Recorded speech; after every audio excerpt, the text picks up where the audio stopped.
अस्सलाम वालेकुम नाजरीन, उम्मीद है आप लोग खैरियत से होंगे। नाजरीन, आज दो बड़ी हाई प्रोफाइल डेथ हुई हैं और कोई 5 गरीब लोग भी मारे गए हैं। हम चूंकि गरीबों को इतनी अहमियत नहीं देते, उन पर हम बाद में बात कर लेते हैं। पहले हाई प्रोफाइल डेथ पे बात कर लेते हैं।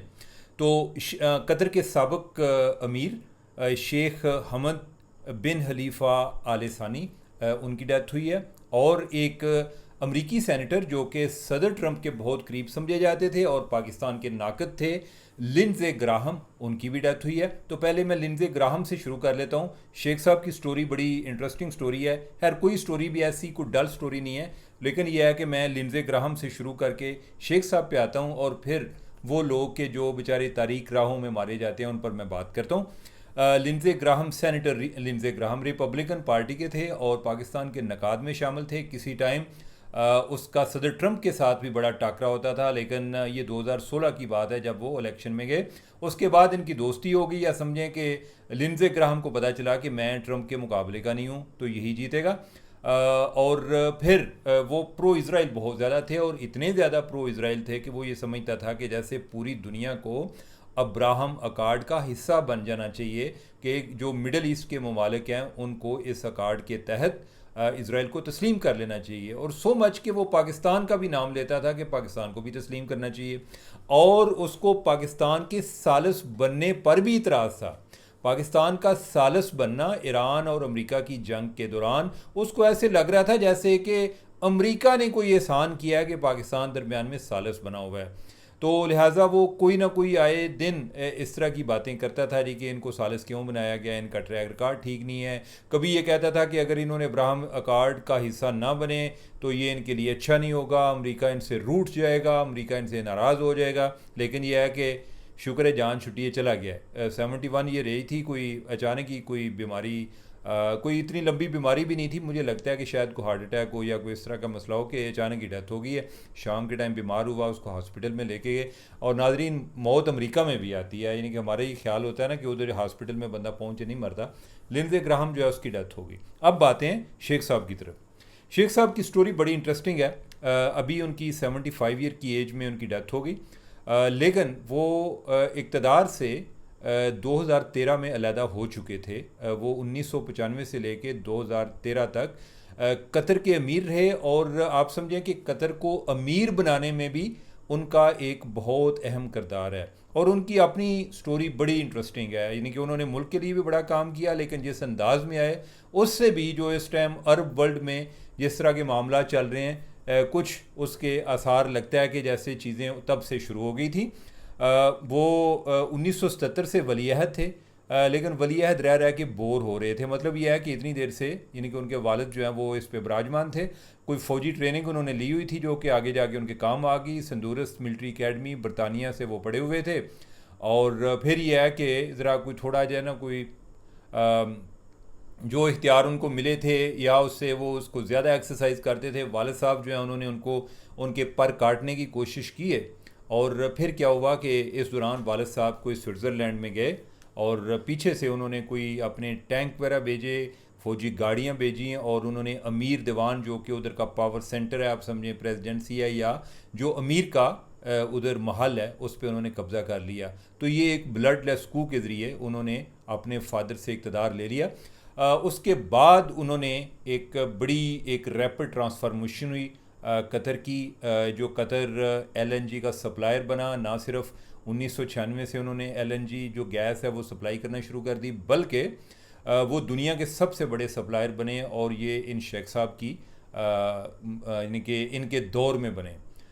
फिर उन्होंने अपना कोई एक इन्वेस्टमेंट एक सेंटर भी खोला, कतर इन्वेस्टमेंट अथॉरिटी बनाई, ताकि जो पैसा रोकड़ा जो इकट्ठा हो रहा है गैस के ज़रिए उसको दूसरी जगहों पे इन्वेस्ट किया जाए। और फिर 1999 में उन्होंने अल जज़ीरा की बुनियाद रखी, $500 मिलियन दे के चलो पुत्रो चलाओ जज़ीरा। और वो अल जज़ीरा जो है वो एक ऐसा चैनल बन गया कि जो तमाम हुक्मरानों का ख्वाब बन गया कि काश हम भी इस तरह का एक अपना फॉरेन पॉलिसी इंस्ट्रूमेंट बना लें कि एक टाइनी सा कंट्री, कतर जैसा छोटा सा मुल्क है जिसकी अपनी आबादी जो है वो 10 लाख से कम है, अगर मैं कोई गलत नहीं हूँ तो शायद 5 लाख से भी कम है जो उनकी इंडिजिनस पॉपुलेशन है अपनी जो है। तो वो पूरी दुनिया की फॉरेन पॉलिसी को तय करना शुरू हो गया कि अमेरिका के बारे में मिडल ईस्ट में लोग कैसे सोचते हैं, या इवन मिडल ईस्ट की हुकूमतें उनके बारे में उनके लोग क्या सोचते हैं। और फिर उन्होंने हर जगह पर अपना किरदार अदा किया। अगर कोई कज़ाफ़ी पर जब कोई लड़ाई शुरू हुई तो उसके मुखालिफ जो है उनके साथ उनको सपोर्ट किया। इधर जो अरब स्प्रिंग आया तो उसमें वो जो अख्वानुल मुस्लिमीन है उनको सपोर्ट किया। और इवन इसी तरह सीरिया में भी ऐसे ही किया। तो वो हर जगह पर उनके आसार नुमाया आते थे। और सो मच कि जो अमरीकी अड्डे हैं, सबसे बड़े एक बहरी अड्डे की बुनियाद अमेरिका की वो शेख साहब ने रखी, यानी कि कतर में बनाया एयरबेस।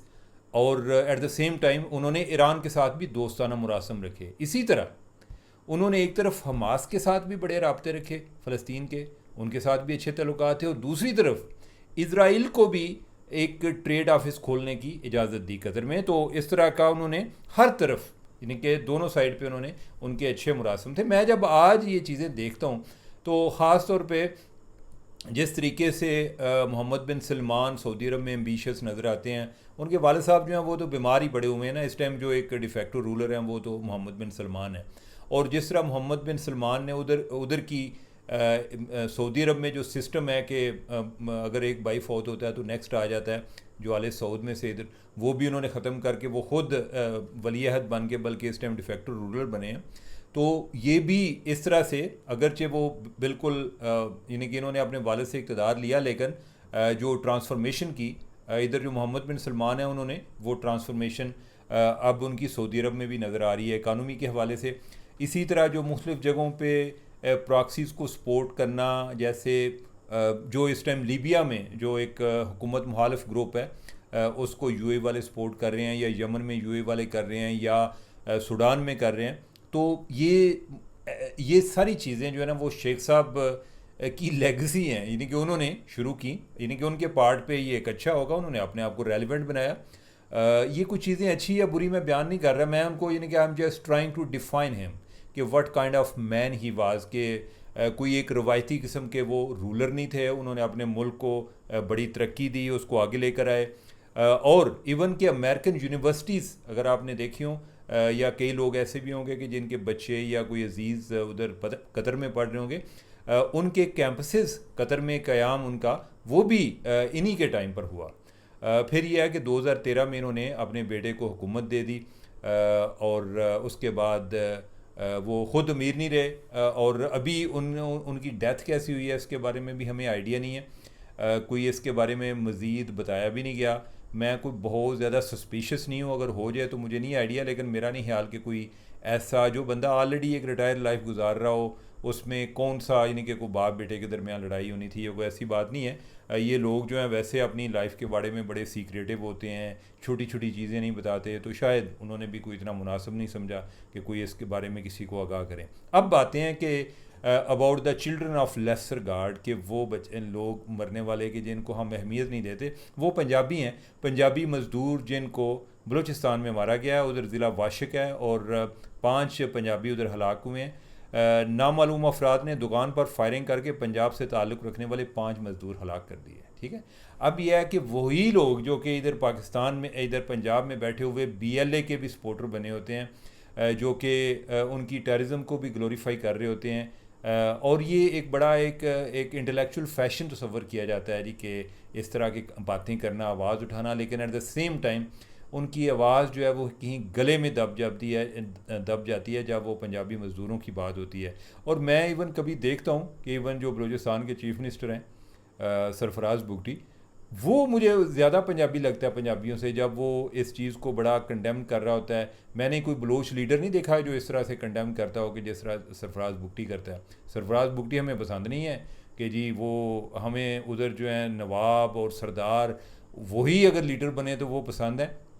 ये भी हमारी बड़ी कंट्राडिक्शन है उन लोगों की कि जो एक तरफ डायनास्टी पॉलिटिक्स के ख़िलाफ़ होते हैं, दूसरी तरफ इसी तरह के जो एक ख़ानदानी बैकग्राउंड के लोग हैं उनको पसंद करते हैं, जो नए लोग आते हैं उनको नहीं पसंद करते।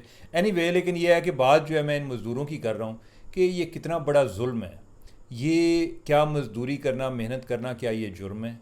कितने बलूचिस्तान के लोग हैं कि जिनका ये रोज़गार ले गए होंगे आई डोंट थिंक इनका रोज़गार ले गए होंगे। मैं ये समझता हूँ कि ये वही मजदूरी कर रहे होंगे, ये वही काम कर रहे होंगे जो बलोच खुद नहीं करते।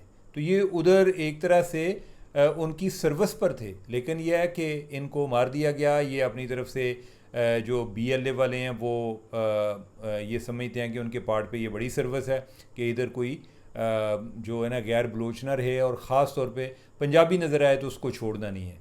तो इससे जो नफ़रतें जो फैला रहे हैं, इससे को बलूचिस्तान की काज तो पहले ही कमज़ोर हुई।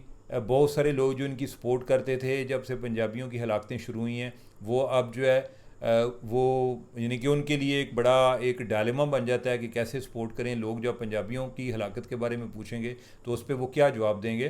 तो एनीवे ये बड़ी आज अफसोसनाक खबर आई है। और आखिरी नाजरीन, आज ईरान को हमने पहले डिस्कस करना था, आज आखिर पे ले गए और बड़े इश्यूज जो हैं वो एक स्पॉटलाइट में आ गए।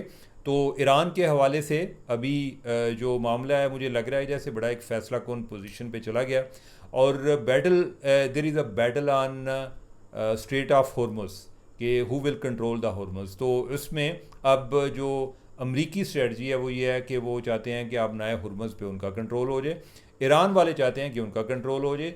ईरान वाले ओमान के साथ मिल के वो चाहते हैं कि सानू कोई इधरों पैसे पूसे होना शुरू हो जाए, हम कोई सफाई के नाम पे, कोई और मेंटेनेंस के नाम पर कोई गला शला अपना रख दिए ताकि आते जाते पैसे मिले। और दूसरे अल्फाज में ये है कि हमारा हम अपना एक राइट भी इस पर अपना सर्ट करें कि ये हमारा राइट है, हम जब चाहें ये बंद कर सकते हैं। और अमेरिका ये समझता है कि ये तो हमारे लिए एक बड़ा एक रॉ नर्व बन गया है, हमने इसकी लिबरेशन के लिए काम करना है, इसको जो अब नए हुर्मुज़ है उसको खोलना है। अब दोनों के मुतज़ाद दावे आ रहे हैं। अमेरिका कह रहा है कि इस टाइम ईरान का अब नए हुर्मुज़ पर कंट्रोल नहीं है, जहाज़ों की आमदरफ्त जारी है। ईरान वाले कह रहे हैं कि नहीं, एडी भी गल नहीं है।